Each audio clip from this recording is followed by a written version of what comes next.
Quando eu era criança, tinha, sei lá, no auge dos 6 anos, eu via a Sandy cantar com esse microfoninho aqui, ó, e dançar. Eu achava o máximo. Mas fica tranquilo que eu não vou fazer isso, tá? Eu só vou falar com vocês mesmo. Então, é isso. Tem visitante aqui? Eu vi bastante carinhas diferentes. Levanta a mão. Oi, seja bem-vindo. Para quem não me conhece, eu sou a Lília, sou esposa do Gu. Ele não apareceu aqui hoje, por enquanto. Sou filha do Lei e da Érica, tenho 2 princesinhas maravilhosas. E já sou da casa tem um tempo, vim do interior de São Paulo, como podem ver meu sotaque. E estou feliz, sejam bem-vindos. E para quem já está aqui, já faz parte dessa família, seja bem-vindo novamente. Sempre bom ver os rostinhos, ver as pessoas em quem Jesus tem colocado perto da gente, tem desenvolvido relacionamento, temos vivido em família. A Vivi gosta muito de usar a palavra comunidade, eu gosto quando ela fala disso. Então, feliz de estar aqui com vocês. Gente, durante essa semana, na verdade já tem um tempo que eu tenho meditado assim, em palavras simples, que não, talvez a gente não dependa muito de uma profundidade espiritual para que a gente entenda, porque é como se fosse porta de entrada. Quando a gente se converte, a gente escuta falar. Por exemplo, com certeza todo mundo aqui já passou pela sua rua, alguma rua aleatória, e viu um banner escrito: Deus é amor. Todo mundo já viu isso. Até uma pessoa, né, que não acredita nessa verdade, que é uma verdade, ela tem esse entendimento, ela tem esse conhecimento. E as pessoas que elas experimentam disso é outro nível. Hoje, quem está aqui, eu acredito que vocês estejam experimentados, senão teremos uma surpresa, uma oportunidade mais no final dessa pregação para estarmos juntos buscando isso. Mas eu estava meditando principalmente sobre misericórdia e graça. E às vezes eu esqueço as palavras, eu acho que eu fico muito perto do meu marido, que ele esquece muitas coisas, ou eu fico muito perto da minha mãe, que ela esquece o português e está muito no inglês, entendeu? Mas eu...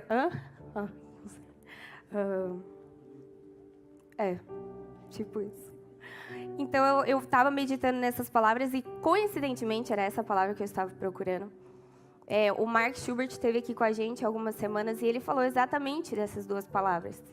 E a junção que ele fez foi maravilhosa, assim, porque enquanto a graça ela é um favor merecido, é algo que a gente recebe e não merece, a misericórdia é algo que Deus olha para a gente e fala: eu não vou dar aquilo que essa pessoa recebe, porque ela é má.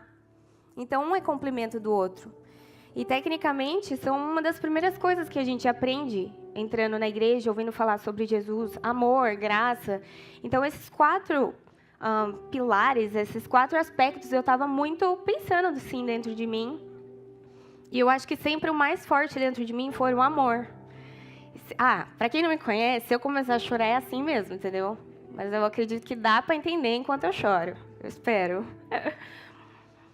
Então, durante essa conversa que a gente estava tendo, Gu, meus pais, a gente estava falando sobre o culto passado, que foi falado sobre misericórdia, foi falado sobre um Salomão. A gente sabe da história, a maioria sabe da história de Salomão, que está relacionada a alguém que teve sabedoria.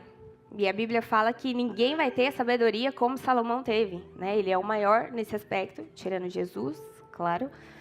Mas a história contextualizada na semana passada falava de um Salomão inexperiente, né? Um Salomão que estava começando o ministério, que estava começando o seu reinado, então ele estava sendo experimentado naquilo. E aquilo foi assim: meu Deus, eu tenho pensado sobre isso, sobre essas coisas elementares. E hoje eu queria trazer um pouco disso para vocês. Enquanto eu pensava nisso, eu comentei até no carro: gente, fiz uma parábola. A gente estava no carro. Fiz uma parábola e eu acho que ela é muito boa. Aí, 2 aspectos. Eu acho que eu criei essa parábola, eu não me lembro de ter ouvido ninguém falar. E eu acho que ela realmente é muito boa. Vou contar para vocês. Quando a gente está num exame oftalmológico, para ver se a gente enxerga de verdade, o que faz diferença não são as letras em destaque, grandes. São as pequenas letras que vão demonstrar se a gente está tendo uma boa visão ou não. Trazendo para o nosso contexto cristão, às vezes a gente está tão preocupado com o que é extraordinário, com o que é como se fosse os frutos sendo gerados na nossa vida, que às vezes a gente esquece das pequenas partículas, dos pequenos aspectos que Deus propõe para a gente, que é como se fosse a construção para essas coisas grandes. E por mais que algum dia a gente já passou por esse entendimento de graça, misericórdia, amor e compaixão e todos os outros aspectos que eu poderia citar, às vezes a gente é um detalhe, virou um detalhe na nossa vida. E eu tenho muito temor de passar por isso, porque eu fico pensando, a Bíblia traz que o amor é o mais importante, que se você não tem um amor, você não tem nada. Então, no momento que você recebe desse amor, você fica apaixonado, aí daqui a pouco vai vindo experiências, vai vindo pessoas que talvez elas estão na igreja, mas elas parecem que nem são de igreja. Parece que, se ela fala, se é cristão, você fala, nossa, mas com essa atitude sua? Então, aí parece que a gente vai esfriando se a gente olha ao nosso redor, né? E a gente precisa, principalmente, ser pessoas autorresponsáveis. O Jonas trouxe muito isso. Às vezes a gente toma algumas atitudes e culpa Deus, vai culpando Deus. Não, Deus, ó, essa igreja que você me pôs. Não, Deus, ó, esse líder que você colocou na minha vida. Mas as nossas escolhas nos levam àquilo. E o amor de Deus, a graça de Deus, a bondade de Deus e misericórdia é um olhar para a gente de falar, eu não vou dar o que você merecia. Eu sou paciente e bondoso com você e eu te amo acima de tudo, acima das suas dificuldades, das suas barreiras. Eu sou aquilo que vai te satisfazer. Então, pensando em tudo isso, hoje eu queria trazer para vocês a história que provavelmente a maioria das pessoas conhece, que está em João 4. Eu vou ler bastantinho com vocês, então peço que vocês me acompanhem com a sua Bíblia. Acredito que os, como diz o Leandro Barreto, midianitas vai pôr aqui no telão.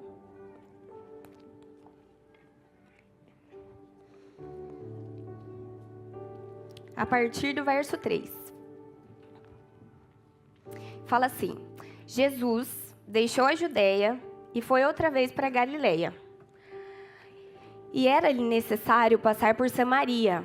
Foi, pois, a uma cidade de Samaria, chamada Sicar, junto à herdade que Jacó tinha dado a seu filho José, e estava ali a fonte de Jacó. Jesus, pois, cansado do caminho, assentou-se assim junto da fonte. Era isso quase a hora sexta. E nos estudos, a gente tem o entendimento que hora sexta, meio-dia. Então, pensa Jesus numa viagem, cansado, um sol. Pensa no sol da Flórida. Delícia, 40 graus no auge do verão. Pensou? Cansou? Jesus também cansou e sentou lá.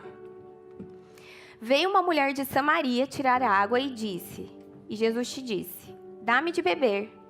Porque os seus discípulos tinham ido à cidade comprar comida. Disseram-lhe, pois, a mulher samaritana, como sendo tu judeu, me pedes de beber a mim, que sou uma samaritana? Jesus respondeu e disse-lhes, se tu conheceras o dom de Deus, e quem é que te diz, dá-me de beber, tu lhe pedirias, e ele lhe daria água viva. Disse-lhe a mulher, Senhor, tu não tem nem com que tirar água, e o poço é fundo. Onde, pois, tem essa água viva? És tu maior do que Jacó, nosso pai, que nos deu o poço, bebendo ele próprio dele, e os seus filhos e o seu gado? Jesus respondeu e disse-lhe, qualquer que beber dessa água tornará a ter sede, mas aquele que beber da água que eu lhe der nunca terá sede, porque a água que eu lhe der lhe fará nele uma fonte de água a jorrar para a vida eterna. Disse-lhe a mulher, Senhor, dá-me dessa água para que não tenha mais sede, e que eu não precise voltar aqui para tirar. Jesus te disse, vai, chama o seu marido e volta aqui. A mulher respondeu, eu não tenho marido. E Jesus lhe disse, disseste bem, você não tem marido, porque você teve 5, e agora esse também não é seu marido. E isso você disse com verdade. A mulher respondeu, Senhor, vejo que és profeta. Nossos pais adoraram adoraram neste monte, e vós dizeis que é em Jerusalém, o lugar onde deve adorar. Disse-lhe Jesus: mulher, crê-me que a hora vem e que nem neste monte e nem em Jerusalém adoreis o Pai. Vós adorai o que não sabeis, nós adoramos o que sabemos, porque a salvação vem dos judeus. Mas a hora vem, e agora é, em que os verdadeiros adoradores adorarão o Pai em espírito e em verdade, porque o Pai procura a tais que assim o adorem. Deus é espírito, e importa que o adoram e adorem em espírito e em verdade. A mulher disse: eu sei que o Messias vem, e quando ele vier, ele vai falar sobre isso. E Jesus respondeu: eu sou o Messias, e eu falo com você. E nisso vieram seus discípulos e maravilharam-se de que estava falando com uma mulher. Todavia, nenhum lhe disse: que perguntas? Ou por que ela fala? Por que está falando com ela? Deixou, pois, a mulher o seu cântaro e foi à cidade e disse àqueles homens: vinde e vede um homem que me disse tudo quanto tenho feito. Porventura, não é o Cristo? Saíram, pois, da cidade e foram ter com ele.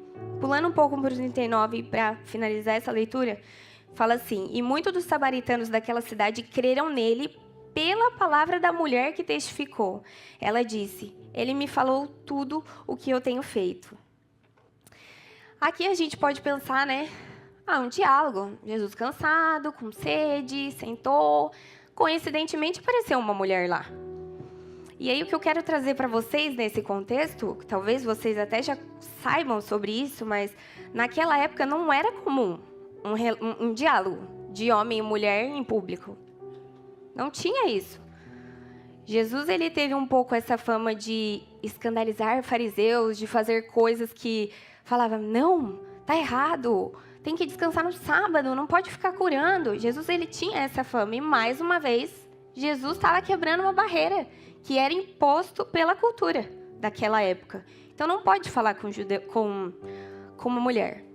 Para piorar a situação, tem uma parte aqui que fala que os samaritanos, eles eram considerados hereges, porque, na verdade, eles eram uma junção de um povo que ficou para trás dos judeus, somado aos cananeus. Então, pensa que era uma mistura de religião, de cultura. Sabe o Brasil, que é uma mistura? Desse jeito. Inclusive, saudades, né? Um pouquinho, eu acho, que a gente tem. Pode ter. Então, esse era o contexto. A mulher estava representando um Brasil, praticamente. Então, ela era uma mulher. Pensa, né? A gente tem tipos de igreja que mulher senta de um lado, homem de outro. E pensa que no meio assim, é o costume da nossa igreja. Homens e mulheres, daqui a pouco, levanta o homem e começa a conversar com uma mulher. No nosso meio. Como que a gente vai reagir? Vai pensar: é a primeira vez que esse cara está aqui, não é possível. Não está entendendo de nada. Um choque. Acho que ele tem que sintonizar. Alguém chama o staff, pelo amor de Deus, para fazer alguma coisa com esse homem. Ele não entendeu nada. Então, Jesus estava nessa posição. Para ajudar, como se não bastasse esses dois fatores, ela era muito pecadora. Por quê?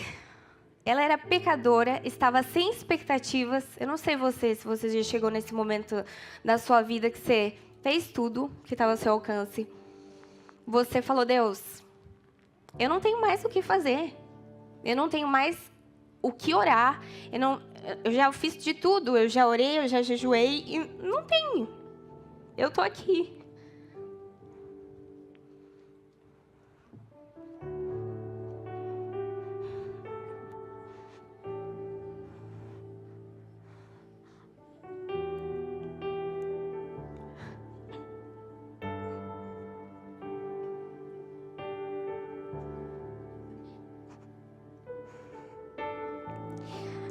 Jesus começa a falar com ela e ele fala: cadê o seu marido? Chama ele. E ela diz: eu não tenho.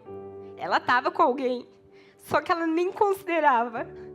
Você já se sentiu assim, sem segurança, cercada de um monte de gente, mas você sem segurança, sem saber: meu Deus, se não é você na minha vida, eu não tenho, as pessoas usam a expressão, não tenho nem onde cair morta, quando fala da parte financeira, ou Eu não tenho com quem contar. Eu não tenho uma rede de apoio aqui nos Estados Unidos.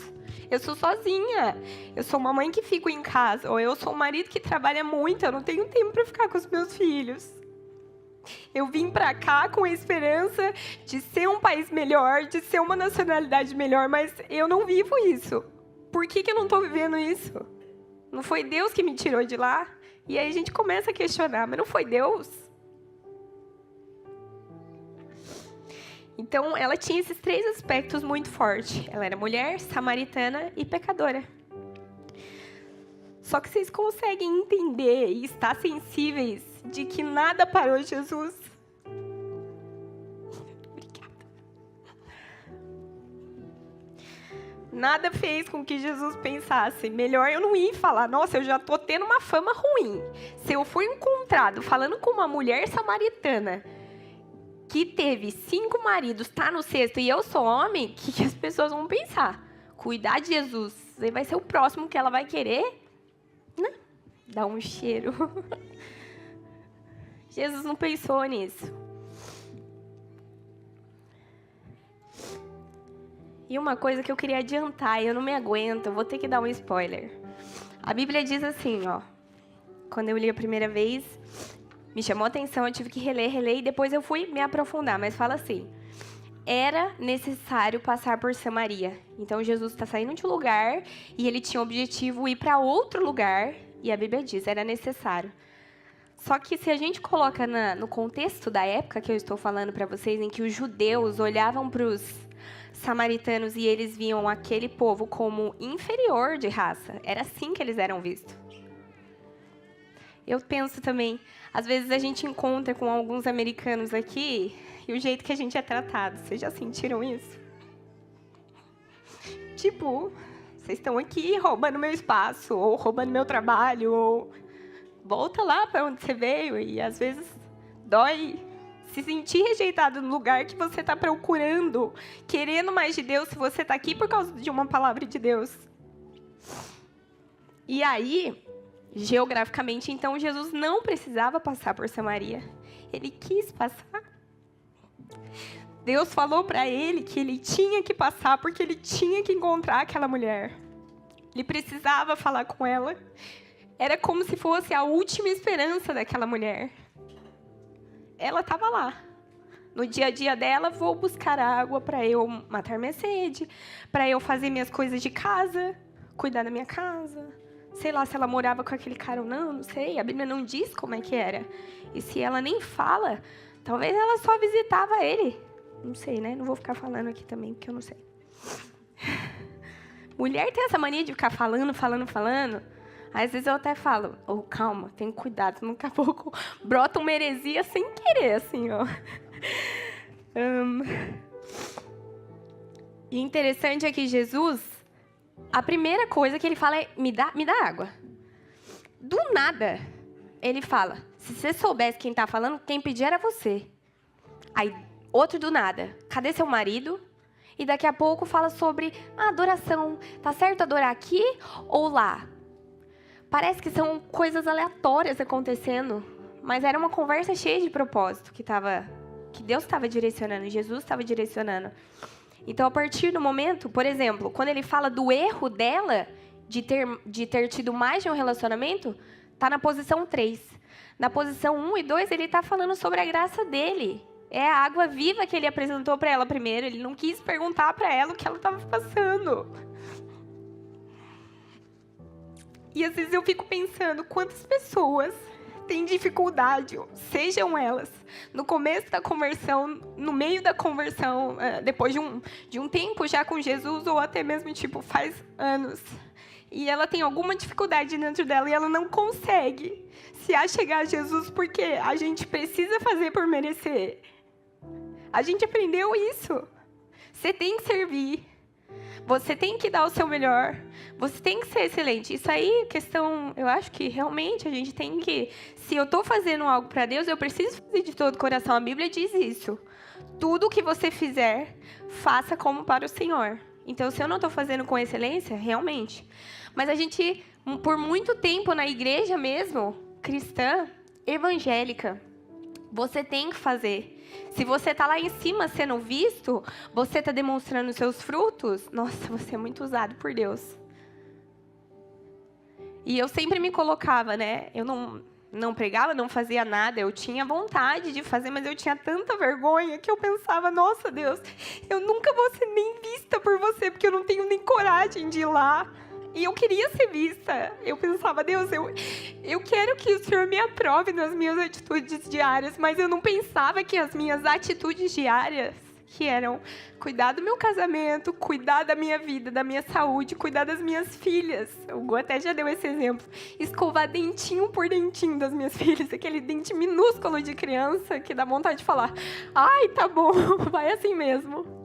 Não, quando eu faço isso, eu estou sendo vista por Deus, sabe? Quando você está sendo íntegro no seu trabalho, que você não está não está mentindo para o seu chefe, ai, estou cansado, não, estou muito doente. Aqui, eu acho que quase não acontece, porque se você está doente, você mente que você está doente, você não vai, não recebe. No Brasil até recebia, mas aqui nem dá para fazer isso. Mas se você consegue, reveja seus conceitos. Até me perdi agora. Então, Jesus, ele estava trazendo a água primeiro. Ele estava trazendo aquilo que ele queria, porque ele estava em sua forma humana. E, gente, olha isso, quanto amor. Ele não precisava ter vindo à Terra. Deus já tinha criado, já estava lá, aí deu ruim, aí fez a situação com Noé. Ele não precisava. Ele podia, num estalar de dedos, fazer tudo novo. Mas ele não quis desse jeito. Ele mandou Jesus. A Bíblia diz, porque Deus amou. E eu me emociono. Porque até da última vez que eu ministrei aqui, eu falei, gente, tem gente que tem um pensamento de, nossa, Deus é mau. Acontecem as coisas de errado. Por que Deus não faz desse jeito? E aí a pessoa pensa, bom, se eu fosse Deus, eu criava meu mundo, mas como não dá, é isso aí que tá tendo. E é meio que vive assim, tipo, Deus faz umas coisas ruins mesmo. E eu falei, né, terceirizei essa fala da última vez que eu ministrei, e na verdade era um pensamento que eu sempre tinha. Por essa questão de merecer, por essa questão de ser vista, e eu não tava nesse lugar, sabe? Eu não tava ali. Não conseguia fazer o que eu gostaria de fazer, que eu entendia que Deus ia me ver e que eu seria amada por Deus. E naquele momento, quando eu ministrei aqui, eu até falei, nossa, será que eu ainda penso desse jeito de como se fosse Deus egoísta, ele faz do jeito dele? E na verdade não, quando eu, numa terapia, gosto de terapia, quando eu estava fazendo sessão com uma psicóloga, ela falou assim para mim, Lília, a gente tem um pensamento errôneo e isso é uma seta que vem para tirar total a nossa paz. Porque se você pensa que Deus é mau e egoísta e que toda a glória tem que ser para Ele, qual que é a sua esperança? Aí eu fiquei. A minha vontade era falar, pois é nesse lugar que eu tô. Eu não quero pensar assim, mas é assim que eu penso. Seja pelas experiências que eu tive, independente da circunstância, é o jeito que eu pensava. E ela falou assim para mim, você tem que entender que Deus, Ele te amou tanto que a sua vida era para ser rodeada de erros, de pecados, de destruição, em massa. Cada um aqui conhece a sua própria história, mas principalmente só Deus sabe o que poderia ter acontecido e Ele não deixou. Pela graça, pela misericórdia, mas principalmente pelo amor dEle. E aquilo, quando ela falou aquilo pra mim, foi uma troca de óculos. Eu estava usando um óculos embaçado. Estou gostando dessa parábola, metáfora de óculos. E ele me deu outro. Ela me deu outra para eu ver. E eu até, sabe quando... Quem já fez terapia, quando às vezes você sai assim... meu Deus, o melhor dia da minha vida foi abrir isso que eu abri. Foi falar sobre isso porque é vergonhoso. Porque às vezes a gente não tem coragem de mostrar. Por exemplo, um outro spoiler que eu não me aguento. Quando Jesus fala para ela, cadê seu marido, busca ele, e ela fala que não tem, ela nem entra no assunto, ela só Tipo, finaliza, não tenho. E ele fala, daí ele fala. Aí ela responde, ó, vejo que é profeta. E logo depois, na linha seguinte, ela fala, olha, mas onde que tem que adorar? Para mim, a minha percepção é que ela quis mudar total de assunto porque era muito vergonhoso para ela. Ela não tinha nem coragem de assumir que estava com um sexto homem. Então, calma, Deus. Ela não sabia ainda que era o Cristo, mas quando ela fala aquilo, ela, vejo que você é profeta. O Espírito, né, assentou, Deus assentou no coração dela, mas calma, calma, vamos por partes. O que eu quero saber é a adoração. Calma. Eu sei que você já me pegou no ponto. E Deus, Ele quer pegar a gente. Por quê? Ele quer humilhar a gente? Por um tempo, talvez eu pensasse isso. E, inclusive, também os meus tutores me disseram para eu não falar isso, mas eu acho que é uma boa. Depois tem que passar anotado para mim. Não falar. Brincadeira. Mas eu pensava, nossa, Deus, e se eu subir lá e falar bobeira? Meu Deus. Ou... não, tinha que ser uma pessoa capacitada, tinha que ser uma pessoa aquilo. E sim, a gente precisa se preparar, mas a gente precisa se colocar na brecha e entender que estou falando para mim, conversando com vocês, se Deus me chamou e que se Ele tinha um propósito para eu estar lá no dia de hoje, compartilhando essa palavra com você, eu preciso ajustar minhas expectativas em relação a Deus, que Ele me amou. Ele não precisa de mim, o Jonas também falou isso, ele não precisa, mas ele me convida como alguém amada e pertencente de uma família, porque foi isso que ele fez com a gente, para estar compartilhando, então ele conta com a gente. Isso foi também uma mudança para mim muito forte, porque eu realmente não mereço, posso pensar que eu não tenho aptidão, tal, mas Deus não está importando com essa lista que eu tenho para mostrar para Ele. E eu direto fico assim, não, Deus, deixa eu te falar, deixa eu te mostrar os meus argumentos. Tá vendo isso, ó? Tá acontecendo? Tá vendo isso? Eu ainda não sou muito boa assim. E talvez você tenha esse tipo de pensamento, não só com Deus, mas em relação a tudo. Mas a gente é construído por pequenos detalhes. A gente é construído por moléculas, células. São pequenos detalhes que te fazem. E dessa mesma maneira, pequenos detalhes, pequenas palavras te formam. Pequenos contextos da sua vida te formaram. Mas as palavras que Deus escreveu sobre você, elas são maiores do que isso. Você que falou amém, você acredita isso de verdade? Que a intenção de Deus não é ferir e deixar a gente humilhado, porque se fosse isso, a gente já faz isso por nós mesmos. A gente se enfia em cada enrascada se a gente não ora para Deus, se a gente não consulta a Deus, se a gente não procura pessoas de confiança, a gente se enfia em cada lugar. Mas Deus, com bondade, com graça, Ele fala, você quer? Eu te dou outra chance. Eu não te olho por esse erro. E uma das histórias que acho que reflete muito isso é de Davi. E eu estava conversando sobre ele durante a semana com várias pessoas. E aí é realmente os defeitos de Davi, as escolhas que Davi fez, não tirou aquilo que Deus nomeou que ele era. Ele era segundo o coração de Deus. Então Deus tem um nome sobre você. Deus tem uma identidade sobre você. E eu até acredito que as dificuldades, elas vêm para que a gente possa mostrar que realmente a gente não tem nada para fazer. E que se Deus não toma espaço dentro da gente, aquilo engole a gente. Mas que quando Jesus está, aquilo floresce na nossa vida de uma maneira muito diferente. Vocês já tiveram, por exemplo, estou pegando muito o Jonas, que o Jonas, né, estava aqui. O Jonas falou, não fala inglês direito. E vim aqui... Oh, obrigada. Ah, tô chorando muito, assim. Tá derretendo muito aqui. Ele disse assim... Né, naquele contexto que eu falei pra vocês, né? Às vezes ser imigrante é duro. Você chega aqui e você é humilhado pelas pessoas. Tem uma coisa que me irrita, com todo respeito, nessa nação... É que às vezes a gente tem que ficar caçando perguntas pra gente chegar na resposta que a gente quer. Porque se a gente faz uma pergunta assim, ó, Tem como fazer tal coisa? Se é brasileiro, o que o brasileiro faz?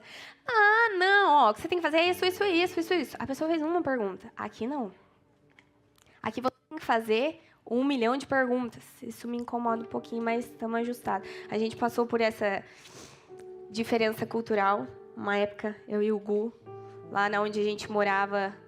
Enfim, a gente não sabia uma questão lá de moradia, aí daqui a pouco a gente não sabia uma questão do carro, aí o carro foi enguinchado, e o Gu ia lá e perguntava, aí ela falava o básico, daí estava... De certa maneira, ela também estava incomodada. Era tipo assim, brasileiros tomando espaço, folgados, não entende nada, só quer chegar se ela... Aqui. A gente também precisa ter esse olhar. Isaías 44:3 fala assim: derramarei água sobre o sedento, torrentes sobre a terra seca. João 7:38 diz: quem crê em mim, como diz as Escrituras, rios de águas vivas correrão no seu ventre.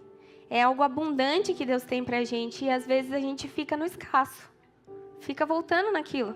Você pensa, se Jesus não tivesse naquele momento, naquela hora no poço, e a mulher não tivesse encontrado ele, quem sabe ela ainda não estaria num ciclo escasso de tipo, não vai dar certo esse relacionamento? Eu vou pro próximo. Não deu certo esse emprego? Por erros nossos, por falta de admitir os nossos defeitos, por falta de colocar Jesus à frente, eu desisto e vou pro próximo para ver se dá certo. E uma coisa que a gente escuta muito, né? A passagem de ano. A gente tem planos, metas, a gente é encorajada a fazer isso. Faça planos para esse ano. Só que se a gente continua o mesmo, vai dar certo?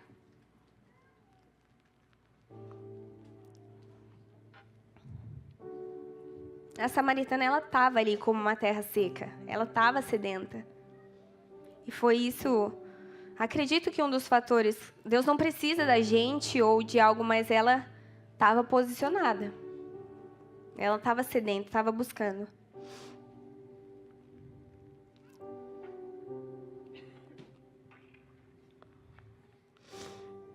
Outra coisa que eu achei interessante foi ela falar assim... Ela ficar tão presa no natural, mesmo ela sendo uma pessoa que entendia da Bíblia, né, com todo o cruzamento cultural e tal, religioso, ela entendia, mas ela fala assim, nossa, querido Senhor, se você não tem nenhuma vasilha para tirar água, como que você vai me dar uma água viva? Onde você vai tirar isso? Então, coisas do natural, às vezes a gente está muito preso. Deus, na minha conta tem isso aqui. Você quer que eu semeie na vida de uma pessoa como? Só que a gente se esquece com quem que a gente está falando. E o pior é que a gente sabe. Aquela mulher nem sabia. Mas a gente fica agindo como uma mulher samaritana.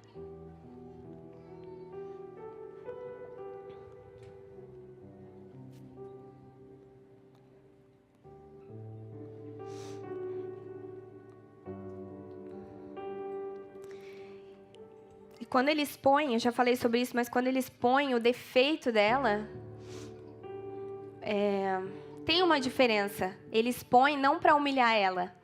Eu estava até lendo num livro exatamente essa parte, e o autor ele faz uma comparação com Nicodemos, que está tipo um capítulo anterior de João, e eu acredito que não foi coincidência de estar Nicodemos e logo samaritana, mas Nicodemos ele tinha uma postura totalmente diferente da samaritana.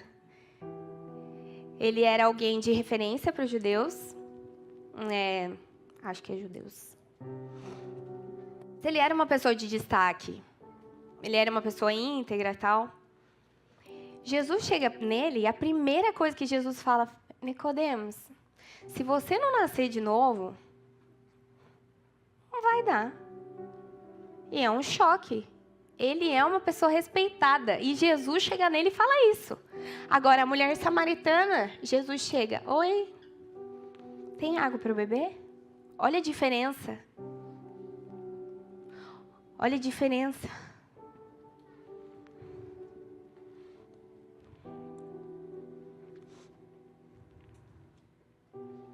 E aqui 2 comparativos que eu quero fazer é que você não é bom o suficiente que não precisa mais. Você já não está maduro o suficiente, Jesus. Eu já li a Bíblia não sei lá quantas vezes, eu já fiz vários jejuns, Jesus já me respondeu várias vezes, de várias maneiras, eu tenho muito fruto, meus filhos são uma bênção, minha família é uma bênção, casamento, profissão.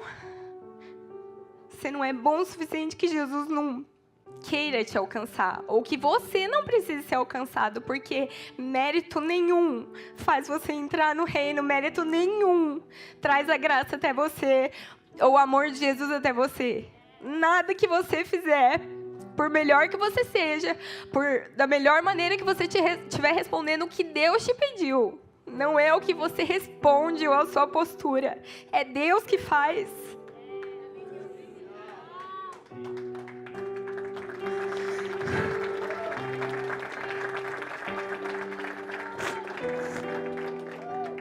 E também, talvez você chegou agora, está conhecendo Jesus e você ainda fala, Deus, eu tenho aquelas vontades. Eu ainda tenho vontade de fazer o que é errado, eu sei que é errado e eu sei que vai fazer mal, mas eu ainda tenho, a minha carne ainda fala. Eu tenho vontade, não tenho. Às vezes eu não tenho vontade na igreja, às vezes eu não tenho vontade de congregar, de ficar falando, me expondo. É muita gente falando na minha cabeça. Imagina, se eu ficar me expondo, eu vou dar liberdade da pessoa falar, eu não quero ter isso. Então eu quero viver quietinha, no meu erro aqui, com a minha vontade. Você não é pior que a samaritana. Jesus não coloca a gente nesse lugar de melhor ou pior conforme o nosso mérito. Pior ou melhor conforme a nossa postura. Pior ou melhor. Não, ele entende a nossa intenção e é isso que faz a diferença. Porque até quando ele fala de adoração, ela pergunta qual é o lugar certo. É aqui que Jacó fez ou é onde os judeus falam? E Jesus ele não é 100% bonzinho. E eu também quero trazer esse choque para você, porque às vezes a gente pode pensar, não, pode tudo. Aí vem toda a questão da hipergraça. Não, pode tudo, tudo pode. Isso. Aí é só você falar, ai, Deus é amor. Aí nesse livro até estava lendo com o Gu, tem uma história assim de uma viúva. Pensa, é uma viúva que dá tudo dela. Ela paga a melhor escola da cidade para o filho. É só ela e o filho. Paga a melhor escola. Ela dá a melhor educação, ela ensina sobre valores, sobre ter um caráter de respeito, sobre quando ele for se relacionar como mulher, para ele ser respeitoso, para ele ajudar, para ele ser amoroso, para ele ser uma pessoa que provê em casa. Aí daqui a pouco ele entra na melhor universidade e ela continua pagando e dando tudo dela. Aí um belo dia ele se muda, vai trabalhar. E aí alguém encontra essa viúva e fala, e aí seu filho? Ah, não sei. Como assim não sabe? Não, assim, importante é que ele tem caráter. Importante é que ele é um bom homem. Mas ele não mantém relacionamento com a senhora? Ah, a vida é corrida, né? Você sabe. Tem algum sentido? Esse homem está dando valor para tudo aquilo que essa mãe fez? É a mesma coisa com Deus. Faz sentido a gente olhar para Deus. Deus é amor, Ele perdoa os nossos pecados. Vamos viver a vida. Não, porque a vida é corrida demais para eu ir num GC. A vida é corrida demais para eu chegar na hora do culto. E a vida é corrida demais para eu esperar acabar. Nossa, como essa mulher fala. Vamos embora, tô com fome. Porque Deus é suficiente, Deus é gracioso, que Deus é amoroso e Deus é bondoso. Ele entende. Mas isso é suficiente? Você entende que existe diferença entre uma pessoa que se dá por completo por Jesus e uma pessoa que fica, ok, isso que Jesus dá. Só Jesus que dá. A gente não entrega com um levantar de mãos nada para Deus.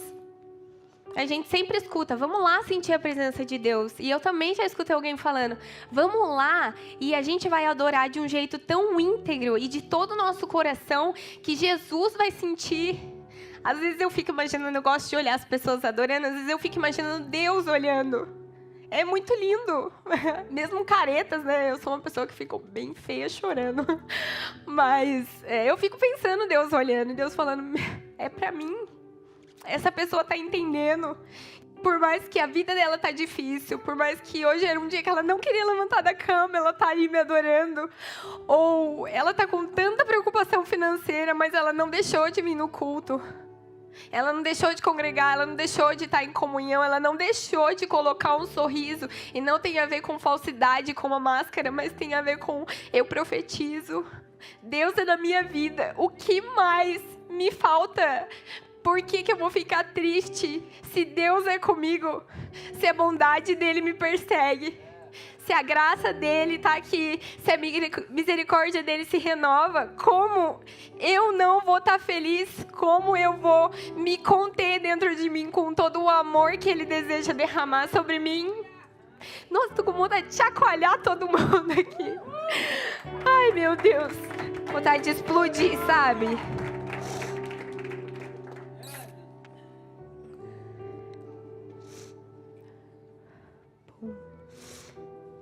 E o que eu queria dizer, vou passar. Jesus, ele dá, com a sua misericórdia, ele nos dá a segunda chance. Eu sou, formada em psicologia, trabalho com terapia, e às vezes eu gosto de falar uma palavra que até outra vez eu já compartilhei com vocês, que é sobre o ressignificar. Jesus foi o maior ressignificador desse mundo. O mundo era perdido debaixo do governo das trevas. Ele veio, se entregou, morreu, foi até o inferno, pegou a chave e falou: quem manda sou eu. Ele deu um novo significado. Aqui não é sua autoridade, Satanás, é minha. O mundo foi criado por causa de nós. Trindade, não nós. Então, Jesus, ele traz e ele deseja isso para a nossa vida. E eu sempre converso, Se talvez na nossa família estrutural ela foi totalmente disfuncional e talvez uma pessoa tenha dificuldades ou ela tá, passando um perreio para acertar na parte de esposa, marido, cada um na sua função, cada um na sua autoridade, Jesus quer trazer um novo olhar para a gente. Não é para uma coisa que eu lembrei também. Um dia eu estava comentando sobre temperamentos numa sessão. Aí uma mulher falou assim para mim: não gosto. Não gosto porque hoje em dia as pessoas elas se colocam nesse lugar de sou sanguínea, nossa, que raiva. Ai, não aguento, sou sanguínea, falo mesmo. Aí a vontade é falar: não, você é sem educação, por isso que você fala mesmo. Porque não interessa o seu temperamento. Todo temperamento tem que estar debaixo do favor de Deus. Você vai agir como Jesus e não conforme o seu temperamento. É isso que a Bíblia fala. Claro que cada um, individualidade, cada um faz. Um é mais chorão, um é mais explosivo. A Rebeca fica pulando, todo louvor ela tá pulando. Essa é a Rebeca. É algo que Deus deu para ela. Mas isso que Deus deu para ela, ela põe debaixo da autoridade de Deus.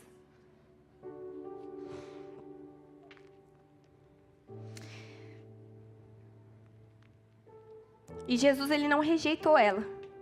Bom, ela falou do histórico fracassado, ela desviou o foco do assunto, mas Deus não rejeitou. E outra coisa muito interessante, tomara que eu já não tenha falado isso, que agora eu fiquei na dúvida.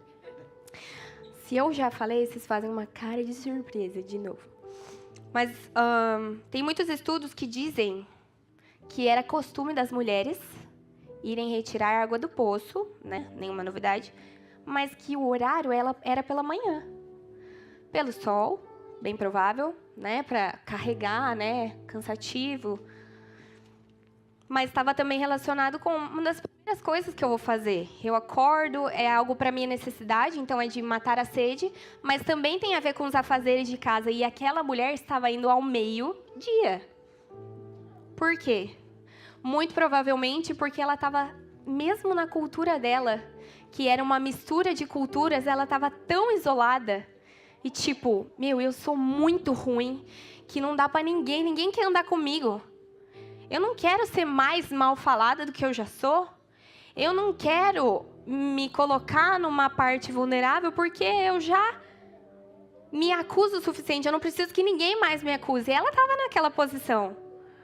E, às vezes, essa questão da dificuldade, às vezes, da gente colocar, da gente pedir ajuda para uma pessoa que ela é confiável, que Deus tem direcionando a gente a conversar, Às vezes a gente fala, eu não quero no GC, essa coisa do GC é a maior patifaria. Ai, tem que ficar lá e fala, e conversa, e fala da vida. Eu tenho mais que fazer, eu não quero ficar sendo vulnerável e contar os meus defeitos. Vou ficar falando dos meus defeitos para os outros? Eu não gosto? Vou ficar falando? Aí, em algum momento que eu fizer alguma coisa, a primeira coisa que aquela pessoa vai pensar é me julgar. Eu não quero estar nessa posição, mas quando ela estava nessa posição, Jesus encontrou ela, ela não estava mais sozinha. E é um convite de Deus, você não precisa estar sozinho nisso. Nessa vergonha, nessa dificuldade, você não precisa. E não tem a ver com uma placa de igreja. Tem a ver com aquilo que Deus estabelece na Bíblia, através da sua palavra.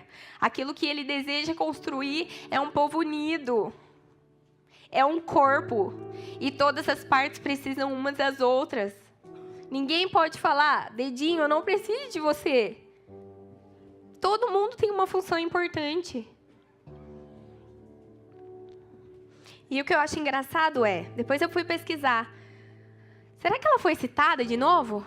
O que aconteceu com ela depois? Porque a última parte diz, outras pessoas foram alcançadas porque ela testemunhou. Ela testificou daquilo que Jesus falou. Então, às vezes eu pensava, todo mundo diz, o que Deus faz em você, Ele vai fazer através de você. Na minha cabeça, eu converso com a Pamela também, ela é psiquiatra aqui, meu pai até já falou dela. Eu falo, ai Pamela, eu penso tanta coisa que... Eu vou tentar te explicar, mas é assim... Dentro de mim era essa visão, porque era o contexto que eu via, e talvez você nunca pensou dessa maneira, e você não está errado por não ter pensado. Mas às vezes eu tinha uma visão de que vou mudar logo porque eu quero fazer logo. Eu quero ir de logo. Então eu só passo pelo processo de ser transformado porque eu quero fazer. Eu quero fazer. Porque dentro de mim acontecia, eu tenho que fazer para eu ser vista. Enquanto eu estou sendo mudada e moldada, parece que eu não estou sendo vista porque parece que eu não estou vendo fruto. Parece que não tem nada crescendo. Mas a gente precisa entender que uma sementinha cresce para baixo primeiro, para depois ela aparecer por cima. E se ela não está consolidada, se ela não foi bem estabelecida naquela terra boa, porque precisa ser uma terra boa, se ela não for para baixo, se ela fica na superfície, aquilo é roubado de nós. Então essa semente precisa entrar. Ela precisa germinar, ela precisa crescer para baixo primeiro, para depois sair para cima. E tudo acontece pelo aspecto mais importante. E se você, até aqui, não se identificou com nenhuma parte da história da Samaritana, agora eu vou te pegar. Você não vai ter saída. Quem acredita que todos nós que estamos sentados aqui, nós somos a igreja de Cristo? Fala amém. Não, fala amém de verdade. Tá. Se você não acredita, mas a maioria, pelo menos que eu escutei, diz amém. Nós somos a igreja de Cristo. Essa samaritana, ela não era do povo judeu. Ela não era do povo de Jesus. E Jesus veio para aquele que eram os seus. Mas os seus não os quiseram. Foi rejeitado. E o que Jesus fez?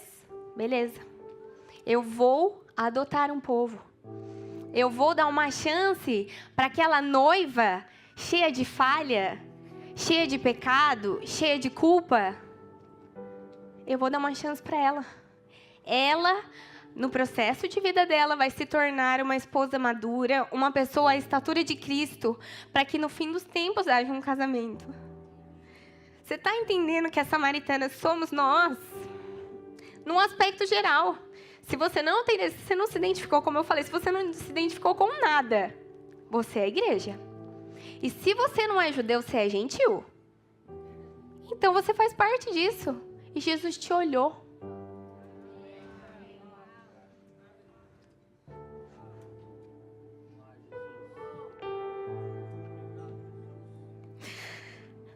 Talvez isso é mais para o começo da nossa conversão. Nossa, ele me viu.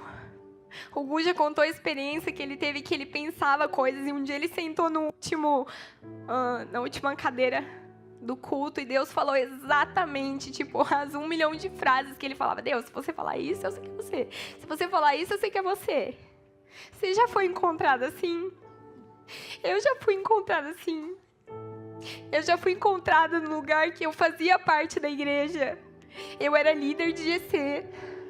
E eu não queria ser vulnerável porque eu tinha tanto medo de não ser incluída no meu sisteminha ali, dentro da minha liderança. Eu fui encontrada nesse lugar. E Deus falou, não é para você se amoldar, eu tenho um jeito para você. Não tem a ver com seus defeitos e suas dificuldades. Você não consegue orar em público? Eu sou maior do que isso. Se você tem uma dificuldade que parece que é boba, que é mínima, eu sou maior do que isso. Não tem trauma que você viveu que vai te separar disso, de Jesus, desse olhar. Não tem barreira mental que você está carregando hoje e que está pulsando na sua cabeça enquanto eu estou falando. Essa barreira não vai te separar do olhar de Deus, não vai. Não vai. Eu queria convidar o louvor para me ajudar.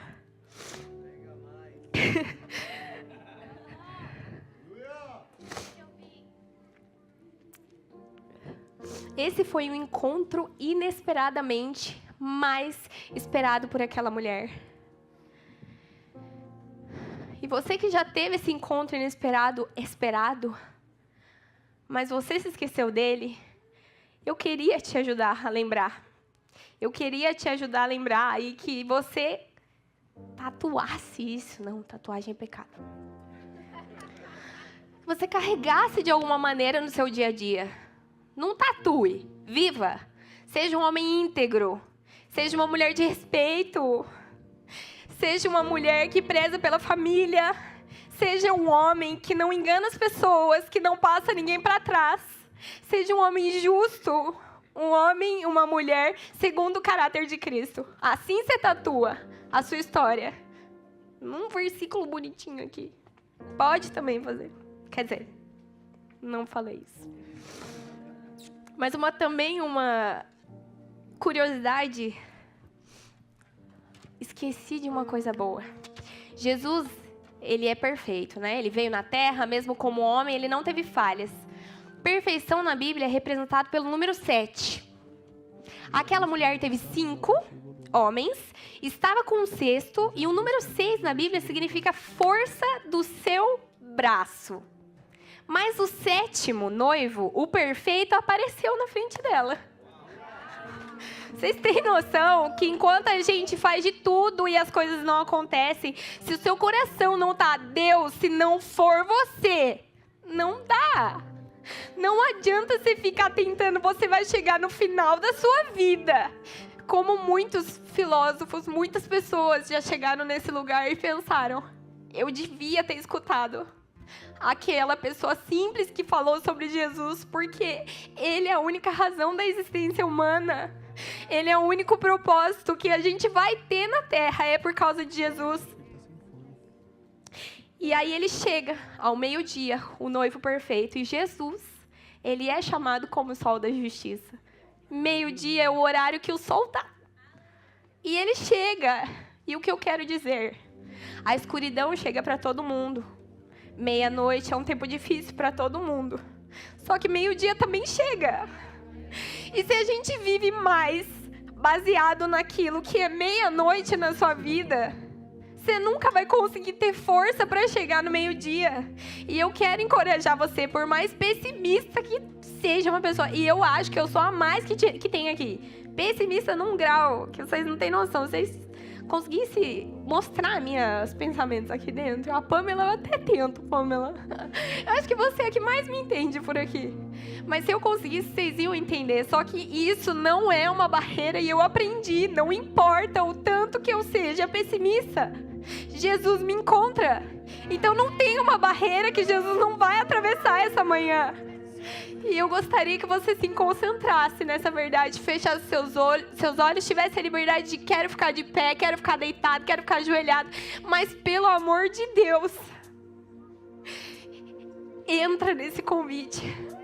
entra nessa memória, entra nessa lembrança, e é uma lembrança que não é bons tempos quando eu vivi, quando eu fui novo convertido. É todo dia que Ele tem isso pra gente.